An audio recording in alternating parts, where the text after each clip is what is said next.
Well, a very good evening to you and welcome to Checkmate on Hot 96. It's yet another Sunday when we get to go politics and analyze the events of the week and the week that is about to be very heated. And of course, it is the 23rd of November, 2025, and we are standing in between two big activities that happened. Last week, we had the State of the Nation by President William Ruto on Thursday when he addressed the bicameral House of Parliament, the National Assembly and the Senate. And then on Thursday again, this coming week, we'll be having the by-elections, 24 by-elections that are slated for Thursday. But two of them have come out as the contest or the clash of the titans. That is the Mbeere North parliamentary by-election and, of course, the Malava contest. And it has now mutated to a national politics thing and not just about the contestants there.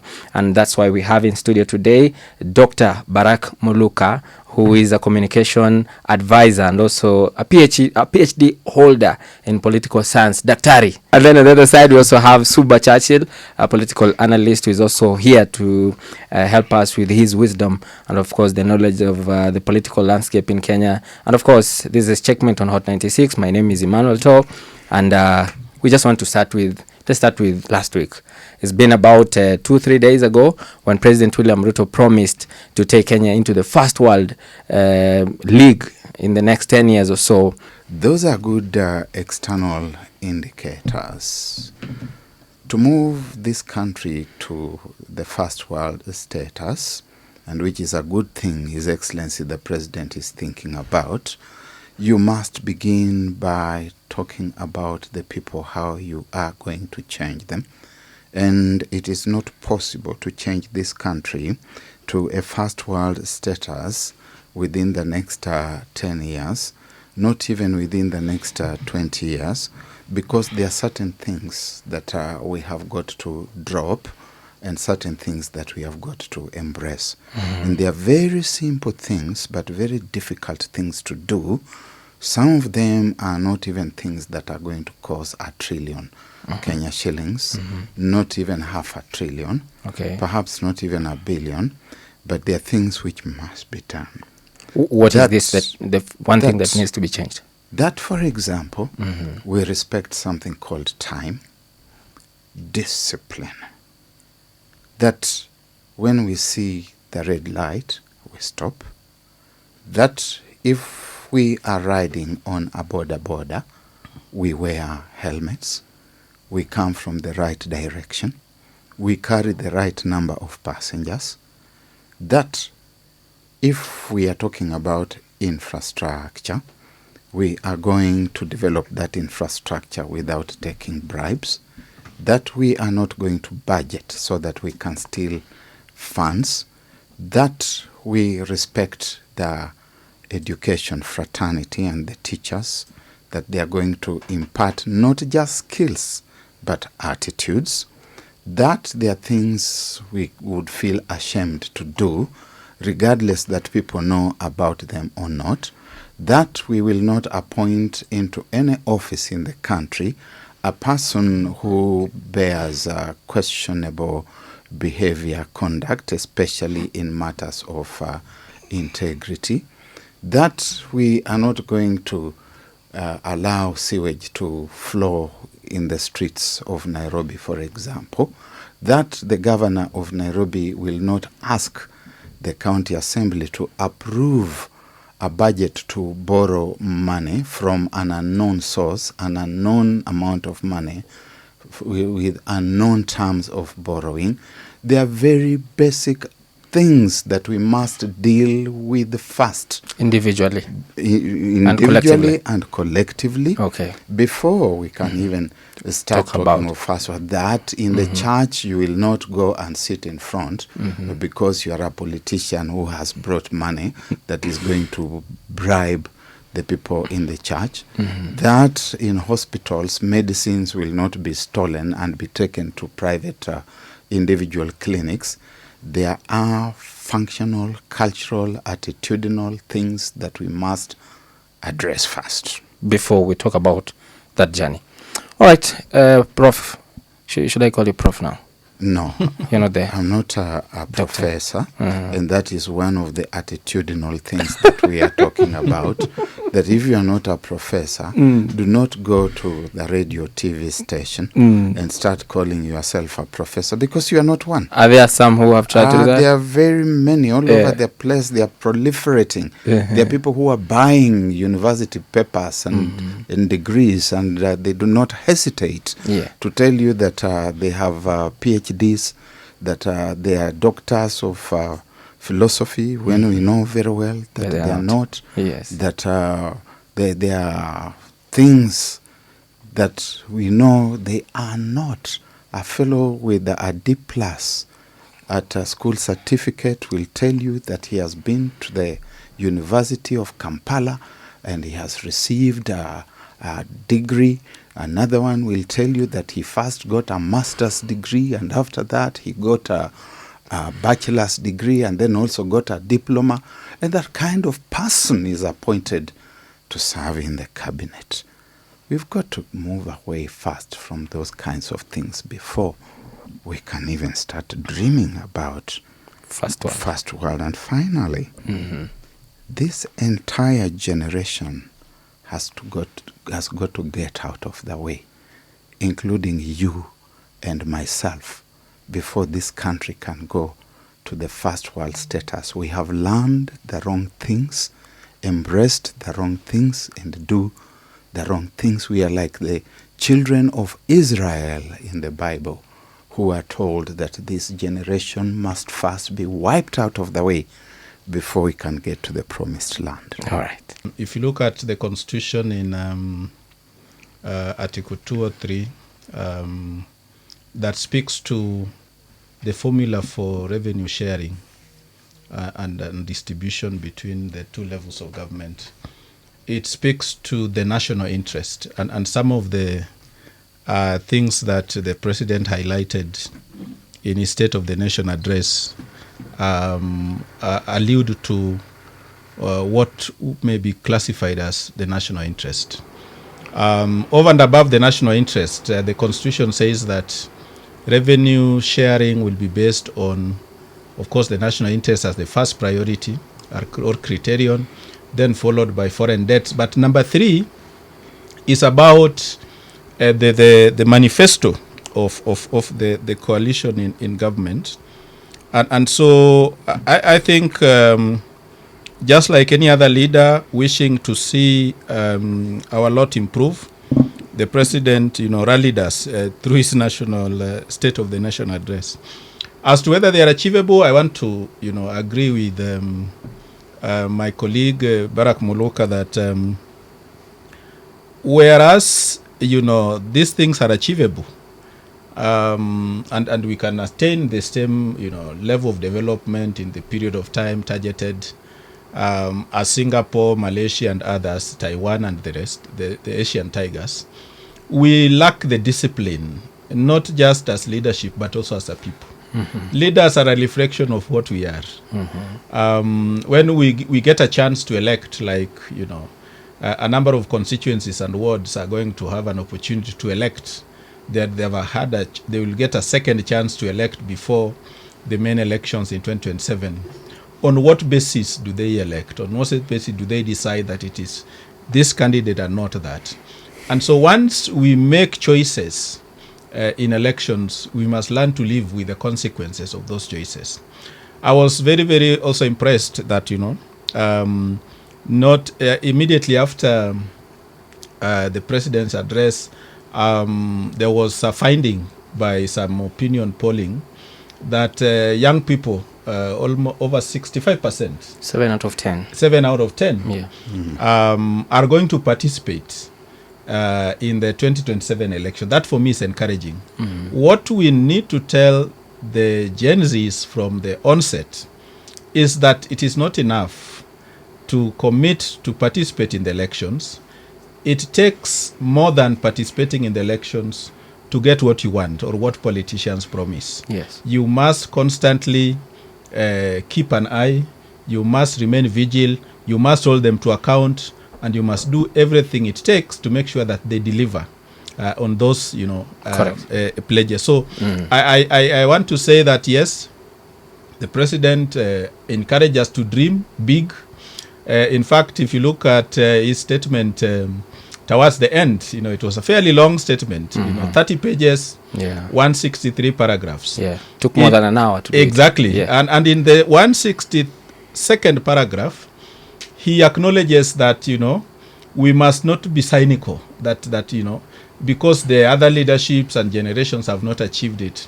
So if you look at his statement was nuanced in the sense that it acknowledged the past failings, but still, felt encouraging enough to look into the future. Okay. Okay. Immediately after that statement, we had some engagements with members of parliament who attended that session, and some of them were saying that this plan is very long. It's a 10-year thing, and the president has about 2 years in office before this term ends. And some were saying that this was a campaign. That was what the United Opposition was saying, that he wants to say, I need to finish this, so give me another term. It's just a question of how sophisticated the individual who, for the time being, is the president is, and how they are able to make that pitch without making it very obvious that they are campaigning. You come in from day one to serve, and that service is already a form of communication. Everything that you do, everything that you don't do, everything that you say, where you say it, who you say it with, why you say it, has got an element of campaign. It should, however, not be so blatant. I think this one was a pitch. You are pitching for things which you say you want to achieve within the next 10 years. Yes. And the same time, you're also saying something about things which you have done over the past 3 years, and using them as a basis to build upon for your future dreams. There is a certain kind of farewell that was not stated, but you could hear a straight farewell from the better plan, the bottom-up economic transformation agenda of 2022. I don't know where it has been placed. And if you are talking about the state of the nation from a developmental platform, I would expect that you would begin by foregrounding the campaign manifesto that you gave us 3 years ago. Say this was my promissory note to the Republic. There's a sense in which he indeed touched upon it when he said, I talked about housing. They said this, I talked about SHA, they said that. But it was not contextualized in a dignified report that the sense of occasion requires. Instead, you saw more dignity towards the promissory note about the future, where he wants to take the country in the coming years. And he says that some of these things are going to start becoming visible after 7 years. Yes. In a sense, you're saying, give me the remaining 2 years, and after those 2 years, give me another 5 years, a full term, so that I have another full term. And after the 7 years, you're going to see what I'm saying. And after that also, my portion of the political space should be given further time to keep that ball rolling, which I think is basically fine. I cannot fault a president who has the keenness to campaign for himself and to look forward. The only space in which I would fault him or her, or him in this context, is that there were too many stretchers. The stretching of facts, of reality, of saying, for example, that you have done 22,000 kilometers of bitumen roads. Where are they? Are they in space? Where are they that we cannot see them. A road is a cognitive, physical entity which we will see. And when you do not tell us believable things about such entities, we start questioning the non-cognitive statistics that you present when you tell us that GDP has grown to such an extent. I have cause to doubt, because those which I can see with my eyes are already in the space of the questionable. And I think a number of media houses, including yours here, I saw my good friend Sam Gituku on TV doing a fact check. Yes. And it revealed that there were very wide lacunae between what was stated and the reality. Even in a campaign, a good campaign, be believable. PCS Musalia Mudavadi 3 minutes ago, he says that he has received the Prime Minister of Malaysia, that is Anwar Ibrahim, a few minutes ago at the Jomo Kenyatta International Airport, and he says that he is here for a 2-day visit, official visit, to discuss ways to strengthen long-standing partnership between Kenya and Malaysia. Does the coming of the Prime Minister of Malaysia fundamentally change anything after 2 days? The things that trouble us are commonsensical things. And there are things which we can change if we want. Okay. Do we need, for example, the Prime Minister of Malaysia to tell us to organize our livestock production so that we are not going to be encountering cattle in the streets of Nairobi? Have you seen cattle in the streets of New York, in the streets of Singapore, in the streets of Malaysia? There are things which we have got to address. Here is a situation where you find an active intersection of cattle, of donkeys, dogs, chickens, pedestrians, motorbikes, bicycles, matatus, brand new custom-made Mercedes-Benz, all struggling for the same space at the roundabout. Those are things which we must begin addressing. First. We must address the person first, the personhood, and get to a point where the president, whether it's the present one or the next one, will be so disciplined that if you have sold us bad fertilizers that have got donkey droppings and stones mixed with some elements of fertilizer, you go home. But you don't just go home, you are also arraigned before the courts and dealt with as deserves to be done. If you are becoming so suddenly prosperous after you have just been appointed to government, we have got to interrogate your lifestyle seriously and deal with it.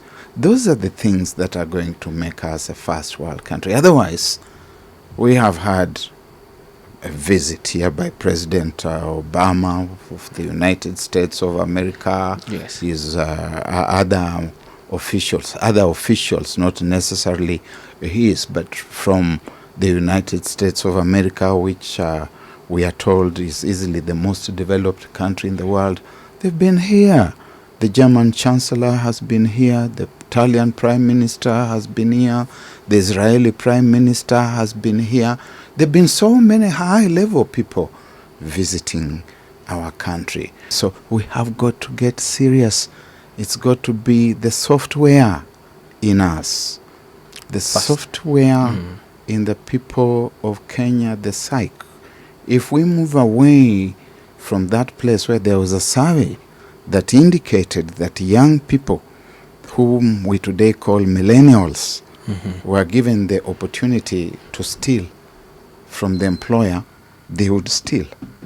We have got to move away Yes. from that space where You look at your villager, fellow villager, who is in a high job somewhere, but who leads a modest lifestyle, and you say, this one is stupid. Why? Because he has not stolen.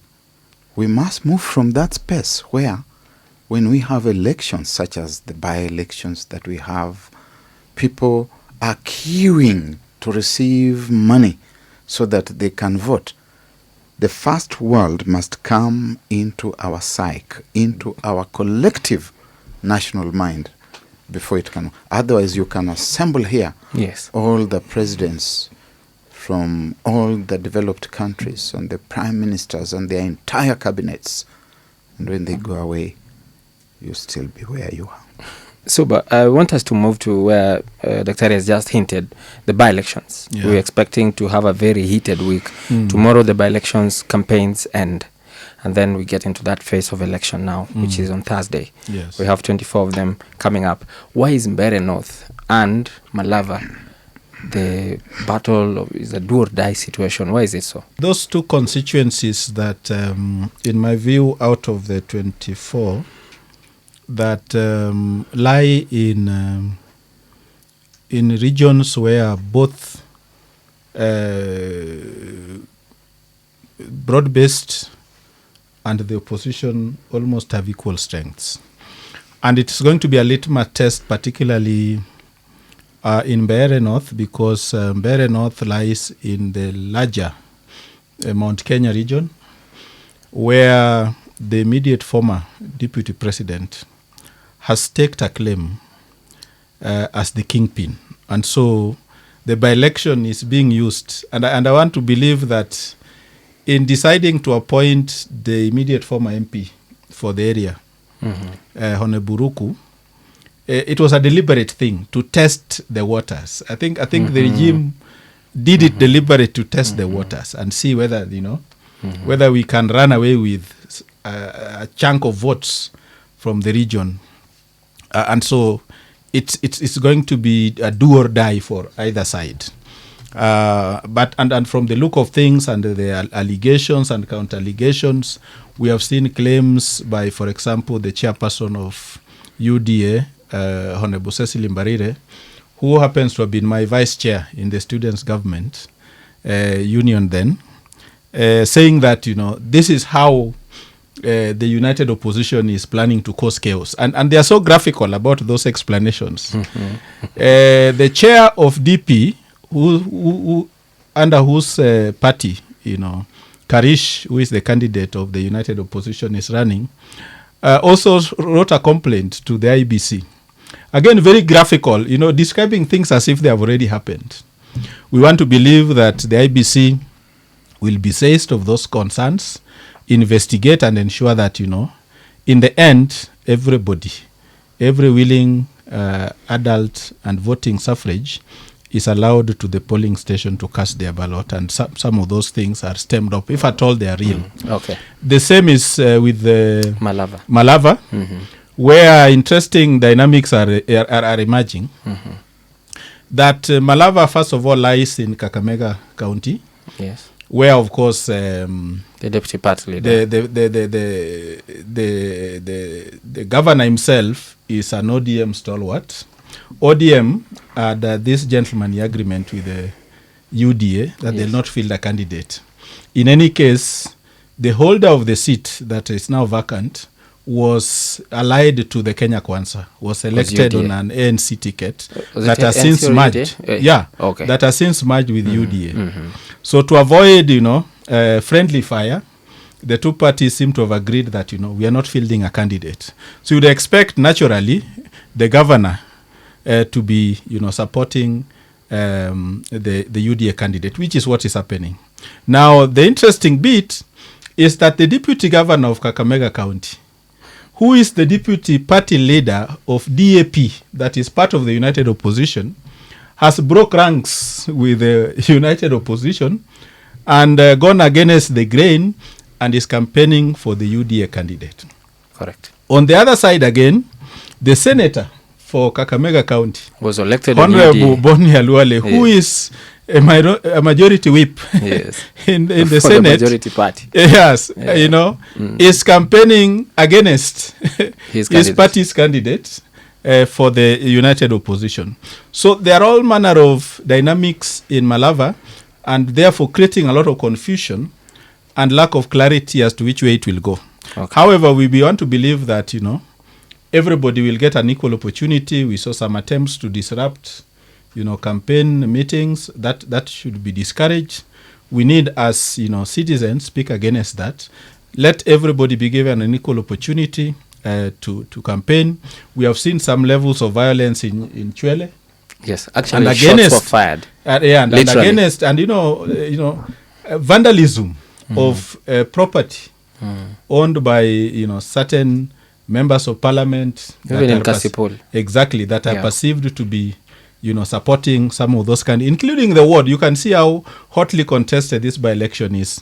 So we can only wait as citizens to see the outcome, but I can tell you that the real focus is not in Kasipul, is not in Ugunja, is not in Magarini, because some of those are more or less decided either way.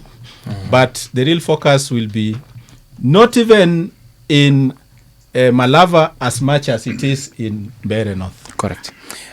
I think it is a dress rehearsal for 2027, a curtain raiser, so to speak. And the things that we are seeing happening today, I think, are a small scale of what we should expect in 2027. If we are seeing violence, if we are seeing fears, if we are seeing bribery, it all percolates to an inoculation against what is to follow. It's a good test run for the IEBC, for us to see whether they are able to put their act together and to deliver a credible election. It is a litmus test for the Kenya Police and other security agencies to see whether they can keep to their square and do what is expected of them in times such as this. It is an acid test to the rest of the country, represented, so to speak, by the voters in these 23 places, to see the kind of behavior that we will witness there. I got a little apprehensive yesterday, especially when I saw images of what was happening in Kabuchai a few days earlier, I think 2 days earlier. There are also happenings in Malava.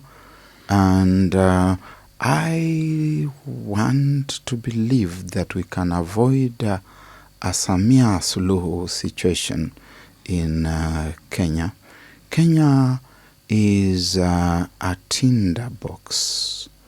You don't do here the kinds of things that were done in Tanzania and expect to see a cooling of temperatures within the kind of time that Tanzania seems to be finding a settlement of the dust. But we are seeing people being apprehensive because they have been telling one another that what happens today is a pointer to what will happen in 2027. Okay. Therefore, even the positions that people have taken, who they are campaigning for, is an indication of where they want to be in 2027, which formation. If some are using violence, be it structural, be it physical, be it verbal, it's an indication of the kinds of tools that they want to use moving towards 2027. In a sense, it's a blessing that we have had this accumulation of electoral areas that eventually come together to give us a little general election. Mini election. Mini election. General, yeah. And I do hope that we could behave well Yes. as a promissory note towards behaving better. Okay. What would it mean if the president was to lose this seat in Mbeere North? It's going to be a pointer to what 2027 will look like. Coincidentally, the elections will be held on the 27th of November, so there is already a 27 and the year 2027. Right. And so if the president were to lose, then it would look like a gamble that was not properly thought through. If he was to lose by a small margin, he can still, of course, console himself. But you see, it's like football. You don't say I lost by one goal. It doesn't matter. You lost, Like Man City. and so it goes with all the points. And so we want to believe that that gamble was properly thought through, and that come 28th. When or 27th later in the night or towards morning midnight of 28th, the results will vindicate the gamble that was taken, and that the president will be emboldened.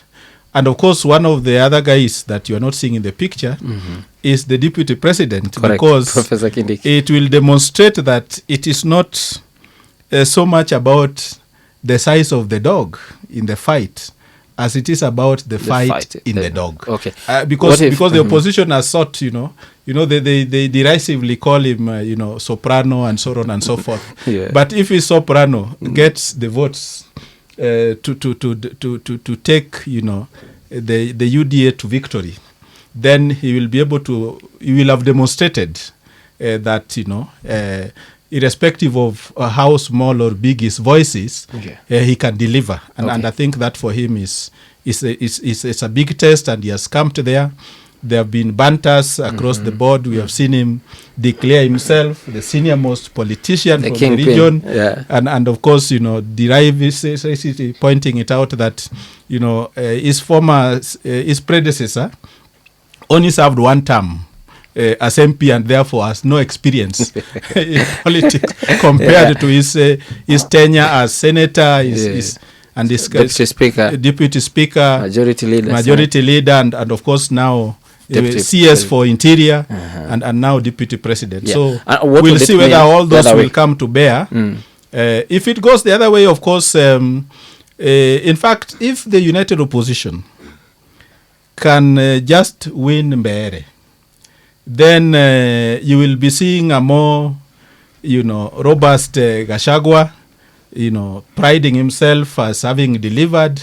And it will not even be about Muturi. Muturi, of course, is the leader of the party on which ticket the candidate is running. But you have seen even in the campaigns, Muturi is somewhere lost, reduced to writing complaints to IBC. The fight is between Gachagua and Ruto directly, because he believes that, of course, President Ruto was behind his impeachment, but of course, because Kindiki is the one who took over his position, there's a way in which some of those feelings spill over to the deputy president. If President Ruto were to win through his party, the Mbeere North seat, he has a Herculean task, and he must fight tooth and nail to capture that seat, because then it would put paid to his claim that he is still the champion in that region, that his deputy was actually a bad individual, a nuisance, a poor leader, and therefore it would renew his faith in that region. But that faith will be renewed if only the elections are seen to be free and fair.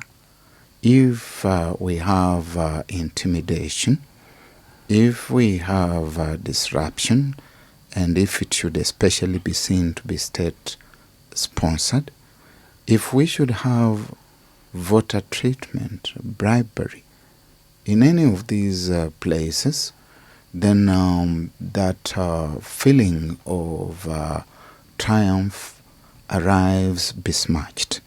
He probably does not want that.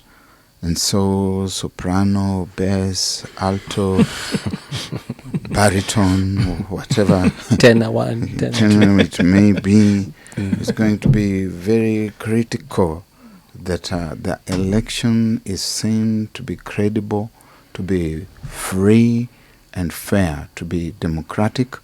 And we also need to get to a space, especially now that the credo is the journey to Singapore, becoming a first world country.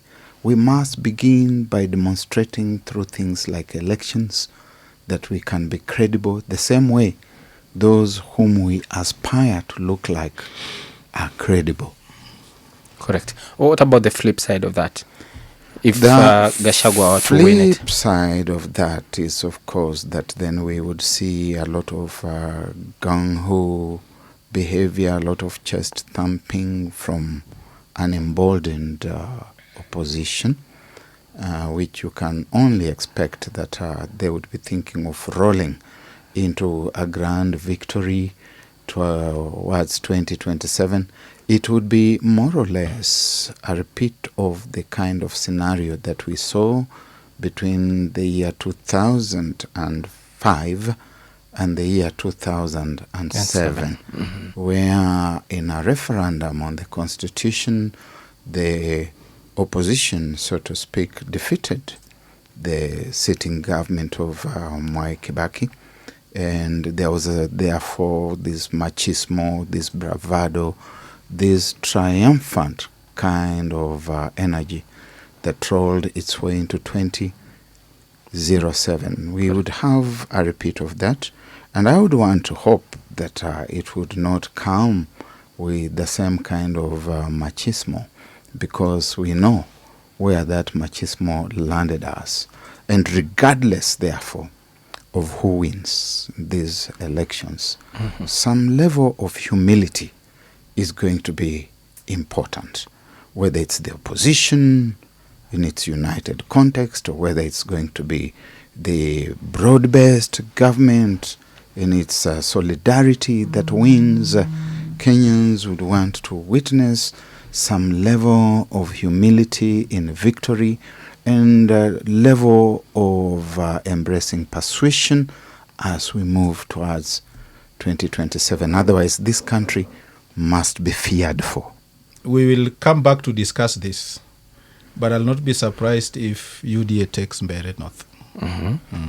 Malava? Malava is, again, another area where the stakes are high. Remember, this was Kenya Kwanza seat, which the United Opposition is seeking to run away with. Malava can go either way. Okay. It's not as clear. It's not as clear. Dr. will come to you with your list. Prepare your list, because we are coming. So it's not as clear, but if you want to know how stakes are high, we have seen people who are very close to the president. We have seen the prime minister. Actually, this is a referendum on the prime cabinet secretary, whom you have just said has received his counterpart from Malaysia, because this was his seat. Yes, and therefore, if they lose it to the United Opposition, then that will be an announcement of a recalibration of politics in the so-called Western nation, because the opposition will have said we have successfully, flexed our muscle and taken away a seat that belonged to the government side, and so that can really set a lot of things in motion. That we were in the emboldened and at Mbeere, because remember there is this Tawe movement that is already causing ripples in a ward in Chwele and Soron, and Kabuchai and Soron, and there are a lot of violence being meted out on those who are perceived to be supporting. So in the end, it will not even be about the candidates. To be about the contestation. It's about the broader picture. Malava is in my home. I come from Western Kenya, and also in the interest of full disclosure, which I think also is a reflection of academic and intellectual honesty. I also wear the cape of Secretary General of the Democratic National Alliance. And as you are DNA. aware, Yes. we withdrew Your our candidate. candidate so that we can support the Honorable Seth Panyako of the United Opposition. We tend to be of that slant, and it's important that that be stated Yes. in the interest of full Disclosure. so Yes. that the listeners can determine how to take How conflicted you are. my you see, I just happen to be an honest person. Yes. I'm not Like like Gachagua. like some people Yeah. whom we know who they are working with, Yeah. but they like pretending when they come to the studio here. That, And you're not mentioning and names. I'm not mentioning Yeah. any names. Okay. So I do not You, know you said you've dropped it for Panyako. for Panyako. But I've seen an update that DNA party has dropped for Ndakwa. I was still talking. Okay. And because I'm surrounded by individuals who are known to be extremely impatient, they cannot wait the holder of the story to deliver it. Oh, please. Yeah, so their party has withdrawn the candidate, Joab Burudi Manyasi, so that the voters can rally behind the opposition candidate, who is Seth Panyako. But the candidate who has been withdrawn is not happy, which is fine, because he probably expected that he would go all the way to the wire, and he's within his democratic freedom and right to protest against the position taken by the party, and to say that for that reason I am now supporting Ndakwa. It will be remembered that when we began processing this thought, the candidate jumped the gun about a month ago when he declared that he was supporting Panyako. But he probably had certain expectations, which expectations we probably have not been able to meet, and those expectations probably someone else has met. It is common for even people intending to get married to have a change of mind at the 11th hour. Some have changed their mind even at the altar. That's why they are asked, is there anybody who knows any reason why these two? And then the two may also be asked, does either of you know any reason why you should not be joined together? So that candidate has gone rogue. Gone rogue and joined a rogue environment, which rogue environment has been terrorizing the people of Malava, telling the people of Malava that they cannot even hold a rally. But people power prevailed, and they held their rallies. And people power is going to Churchill Suba. I disappoint you that on the 27th, Seth Panyako is going to be I wish him well. He's a friend. We know each the other. new MP for Malava. We pray for peace, peaceful elections. We are prayerful that the people who have previously considered themselves to be the political maestros of that region will know that everything has got its season. They have had their season in communication. We call it kairos. Kairos. Kairos is what you find in Ecclesiastes. You say there's a time for everything. Time to be born, time to die. Time to arrive, time to leave. Time for to, UDA. to win, time to lose. Time for you to be prime cabinet secretary, time for you to go home. Time for you to be in government, time for that government to go home. And so we expect that they are going to respect the democratic will of the people, and that the elections can represent the consent of the governed. Okay, let's go to Mbeere North. Lastly, Mbeere who wins? North. Once again, I thought that the DP candidate was going to win, but Mr. Churchill Suba, who is younger but wiser than me, has said that it's going to be UDA, so I will wait. Okay. I'll wait to see. I cannot speak about it with the same certitude as I speak about Western. One of the mistakes in Western, for example, was to tell the people of Western two things. Number one, that if UDA loses, then Musalia Mudavadi will lose his position in government. We don't like being intimidated with blackmail. The other one was to tell the people there that development will not come to you. In that context, we are very much like the Luo, because they are our neighbors, and there's a sense in which in the Lake Basin it's actually difficult to tell who is Luo and who is Luya. We have intermarried over so many years, and we are capable of telling you, pack up your development and go with it. Sisi ni Waluya wajeuri. We need to accept that there will be winners and there will be losers, and that the elections can be conducted in a manner that enables us to quickly agree that this one has lost and that this one has won, and that we can, could for that matter, accept and live with the outcome, especially as a lesson towards the future.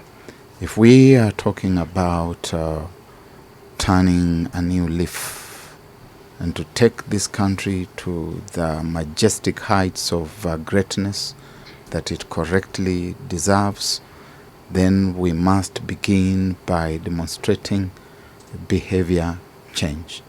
And that behavior change will begin at the very top.